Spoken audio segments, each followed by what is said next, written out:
Guys, hi, this is Mandar from Copper, and I am going to answer a question. What is a loan repayment cycle?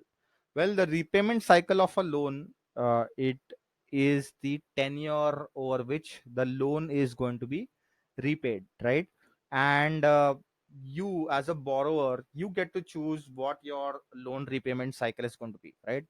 Depending on what you've chosen, right? Your EMI will be calculated. So just to give you an example, when I went to the bank, to one of the government banks to get a loan, right? They asked me home loan. They asked me when or how soon would you want to repay this loan, right? So whether you want to repay it in 15 years or in 20 years, right? So I opted for a 20-year loan repayment cycle because I wanted a lesser monthly installment that I wanted to pay, right? So even if you know that you're going to repay the loan as quickly as possible, try to opt for a longer repayment cycle if available, right? Some banks even offer a 30-year repayment cycle on the home loan, and it also depends on your current age when you are availing the loan, right? So the installments are, paid over a period of time to pay off your entire loan, right?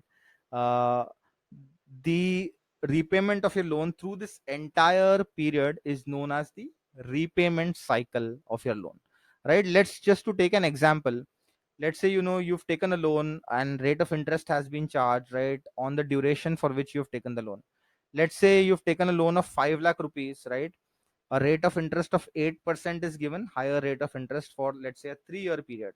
But if you've chosen or you've opted for repaying the loan in 5 years, the rate of interest given is slightly lower, which is 7.5%, right? So based on the tenure that you have selected as a borrower, whether it's 3 years or 5 years, right, it will determine your loan repayment cycle, and it will determine the monthly EMI that you have to pay towards the loan.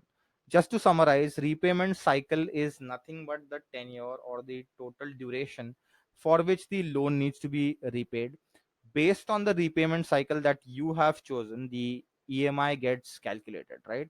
And you need to pay this EMI for the entire repayment cycle to clear off the debt that you have, right? I hope you like this video. For more such free courses, please do visit Copper Academy. Have a good day.